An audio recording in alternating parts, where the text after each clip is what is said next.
Hello friends, welcome to బేబా కలాక్స్కి.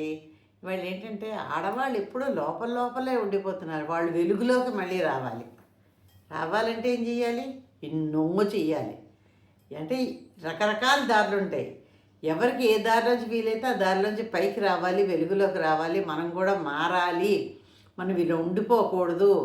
ఏదో వంటింటి కుందేళ్ళ ఉండిపోకూడదు. అలాగే వంటలు మానేసి రోడ్లు ఎక్కేసి ఇంట్లో సంసారాలు దిద్దుకొని ఎక్కేసి ఏదో జయ జయ ధ్వనులు పలకమని చెప్పట్లేదు నేను. ఇంట్లో గెలిచి రచ్చగలవమన్నారు. ఆడదానికైనా ఎవరికైనా కూడా ఆడదానికి చాలా ముఖ్యం. ఇంట్లో అందరినీ ముందు సమర్థించండి. ఇంట్లో భార్యాభర్త కొట్టుకోకుండా ఉండాలి. పిల్లల్ని చాలా ప్రేమగా చూసుకుంటుండాలి. అత్తమామలు ఉంటే వాళ్ళని చూసుకోవాలి. తల్లిదండ్రులు ఉంటే వాళ్ళని చూసుకోవాలి. చుట్టుపక్కల కూడా మీ ఫ్రెండ్స్ తోటి, ఇరుగు పొరుగు వారితోటి బంధాలు బాంధవ్యాలు పెంచుకుంటూ మీరు మారడానికి ప్రయత్నం చేయాలి. ఇలాగ ఇంట్లోనే ఉండిపోక్కర్లేదు. దాని గురించి చిన్న కథ కూడా చెప్తాను. అయితే వాళ్ళ ముందు ఏంటంటే ఆడవాళ్ళు ఒక దశలో వాళ్ళది అన్నీ మారిపోతాయండి. ఎలాగుంటుందని కొంచెం పెద్దగా పెళ్ళి అవగానే ఏమిటవుతుంది? ఎవరో కోడలిగానో, ఎవరి భార్యగానో, పిల్లలు పుట్టాక ఎవరి తల్లిగానో ఉంటుంది తప్ప తనకి అని తన పేరు కానీ తనది అని కానీ తన జీవితంలో ఏమన్నా ఏ ఆడదానికన్నా ఉంటుందా? ఉండదండి. నాకు తెలిసిన నేను ఆడదాని కదా, 60 ఏళ్ళు వచ్చిందని కాబట్టి నేను చెప్తున్నాను మీకు.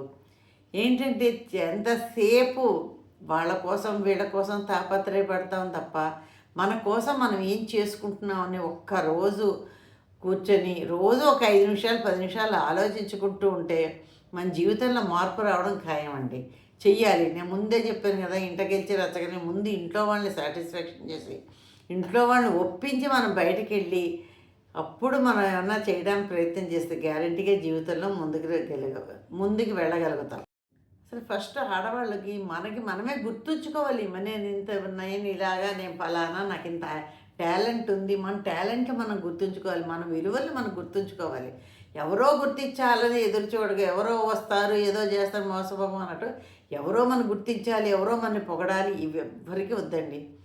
మీ టాలెంట్ కానీ, మీ విలువలు కానీ, మీ మర్యాద, మీ గౌరవం మీకు మీరు గుర్తించుకొని అవతల వాళ్ళు అవి ఇచ్చేటట్టు మనం ప్రవర్తించాలి, మాట్లాడాలి. గుర్తించుకొని కూర్చుంటే ఎవరు మీకు ఇవ్వరండి. మన ప్రవర్తనలోని, మన మాట తీరులోని మన నిండుగా హుందాగా ఉండి నవ్వుతూను మనం అన్నీ నోటితో అడగకుండా వాళ్ళు ఇచ్చేటట్టు మనం ప్రవర్తన చేస్తే అన్నీ దొరుకుతాయి కదా.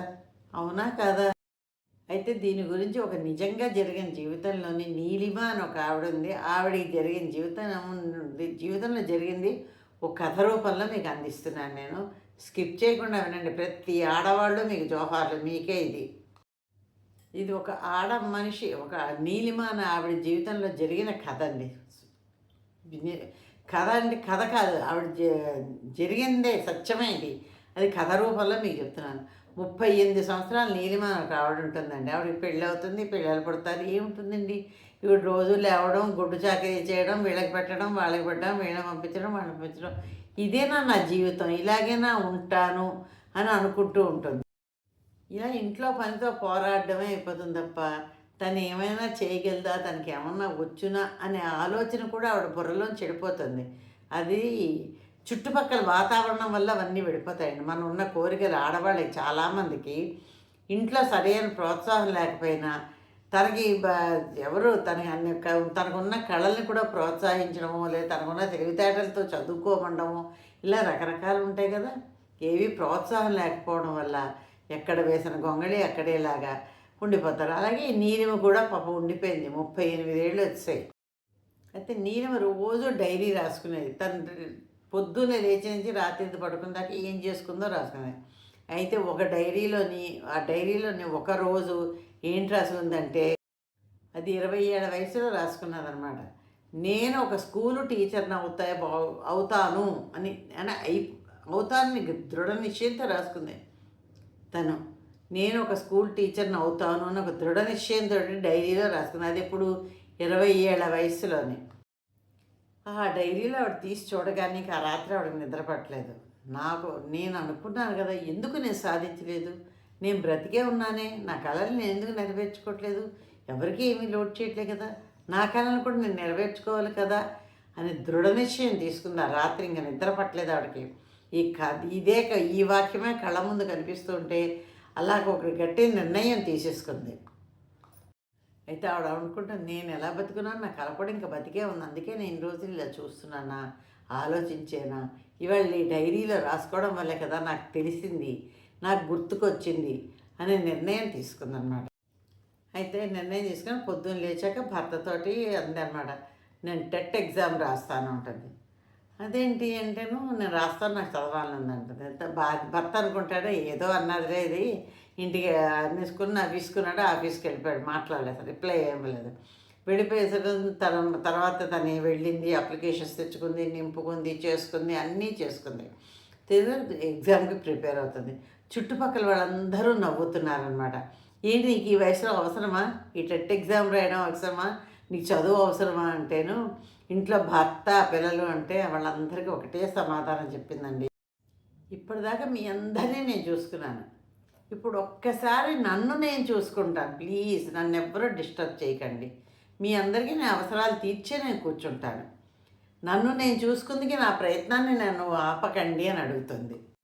రాత్రి అన్నీ పిల్లలకి అన్నీ చేసి పెడితే రాత్రి భర్త పిల్లలు పడుకున్నాక చదవడం మొదలెట్టింది. సీరియస్గా చాలా చక్కగా చదువుకుంది. అలాగే చదివి చదివి ఆఖరికి ఎగ్జామ్స్ రాసింది. ఎగ్జామ్స్లో పాస్ అయిపోయింది. ఇంటర్వ్యూకి వెళ్ళింది. ఇంటర్వ్యూలో రెట్టింపు ఉత్సాహంతో చూస్తున్నా ఆ ఇంటర్వ్యూ చేసిన వాళ్ళందరూ ఆశ్చర్యపోయారు అనమాట. ఈ వయసులో మీకు ఇంత ఇంట్రెస్ట్ ఎలా వచ్చిందంటే అంతా చెప్పుకొచ్చింది, ఇలా ఇలా ఇలా అని. అప్పుడు వాళ్ళు చాలా ఆశ్చర్యపోయి చాలా అప్రిషియేట్ చేసి చాలా పట్టుదల అంటూ ఉండాలమ్మా, ఎవరైనా ఆడలేదు మగ లేదు చిన్న లేదు పెద్ద లేదు సాధించగల.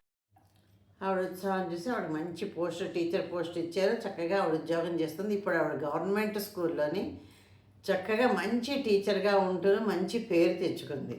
అటు పిల్లలకి చెప్తూ కూడా తను ఇంకా ఎన్నో నేర్చుకోవాల్సిన అన్నీ నేర్చుకుంటూ ఎక్కువ ఉత్సాహం, వాళ్ళకన్నా రెట్టింపు ఉత్సాహంతో తను కూడా ఎన్నో నేర్చుకుంటూ పిల్లలకి అన్నీ నేర్పుతూ ఉంటుందన్నమాట.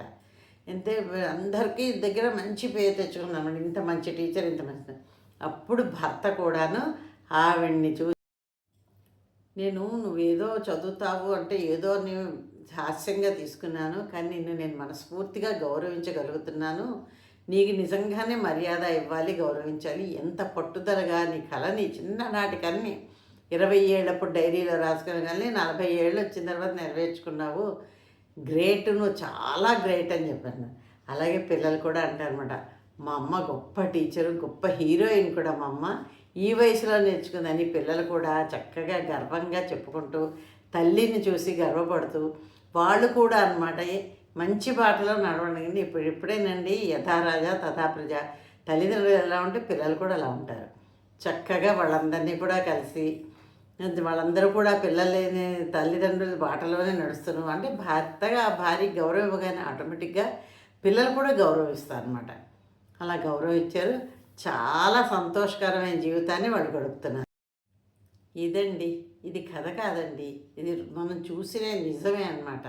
ఎందుకంటే ఆడవాళ్ళు మనం ఎంత బలమైన వాళ్ళమో మనమే మర్చిపోతున్నాం. కాబట్టి ఎవ్వరి బలాన్ని వాళ్ళు గుర్తించుకోండి. ఆడవాళ్ళు కూడా ఎంతసేపు డిపెండింగ్ జీవితం వద్దు, మన బతుకు మనం బతుకుదాం. అలాగని నేను ముందే ఫస్ట్ చెప్పాను కదా, ఇల్లు వదిలేసి రోడ్డు ఎక్కడం కాదు, ఇంట్లో చెయ్యవలసిన మన మర్యాద మన పద్ధతులు మనం చేసి తర్వాత మన కోసం కూడా మనం చేసుకోవాలి. ఆడవాళ్ళ కళ చూసే హక్కు లేదు, ఆడవాళ్ళు అణిగి మణిగి ఉండాలని రోజులు పోయే. అప్పుడు కూడా రండి చాలామంది చాలా ఉద్యోగాలు చేసిన వాళ్ళు, చదువుకున్న వాళ్ళు ఆ రోజుల్లో ఉన్నారు. ఇప్పుడు ఎక్కువ మెజారిటీ పెరిగింది. ఇప్పుడు కూడానండి మనలాంటి గృహిణులు కొంచెం చదువు ఏదో డిగ్రీలతో పాటుతో చదువు ఆపేసాము. ఇప్పుడు ఇది మీకు చదవాలంటే చదవచ్చు, లేదంటే ఏమన్నా చెయ్యాలంటే చెయ్యొచ్చు. ఏదో ఒకటి పట్టుదల సాధించాలి అని పట్టుదల ఉందనుకోండి, గ్యారంటీగా మనం కూడా సక్సెస్ అవుతాం. మన బలమే ఏమిటో, మన శక్తి ఏమిటో, మన విలువ ఏమిటో మనం చూపించుకోగలుగుతాం. మన కళలు కూడా మనం నెరవేర్చుకునే హక్కు మనకు ఉందని కూడా మనం తెలియజేయాలి అందరికీ. ఎలాగా నెరవేర్చుకొని చూపించి తెలియజేయాలి. వయస్సుతో కాదండి, ఆత్మస్థైర్యంతో, ఆత్మబలంతో, వాటితో మనం ఏమిటో నిరూపించుకొని చూపించాలన్నమాట. మనలో ఎంత శక్తి దాగుందో ఇవన్నీ మనం చేసామనుకోండి, మన శక్తి ఎంత ఉందో బయట అవతల వాళ్ళకి కూడా తెలుసు. చూసారా?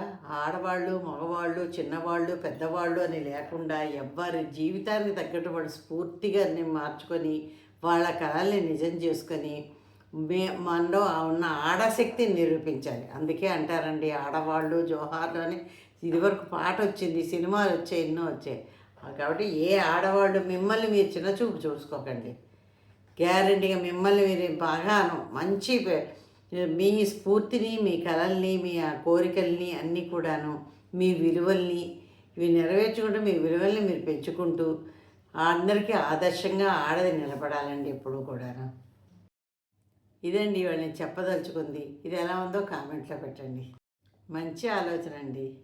ఇవాళ మంచి ఆలోచన ఏంటంటే, సున్నితమైన మనసున్న వారు తమకు తామే శత్రువులు, వాళ్ళకి వాళ్ళే శత్రువులు అవుతారు. ఎందుకంటే వాళ్ళకి మోసం చేసే తెలివితేటలు లేవు, మర్చిపోయేంత బలము ఉండదు.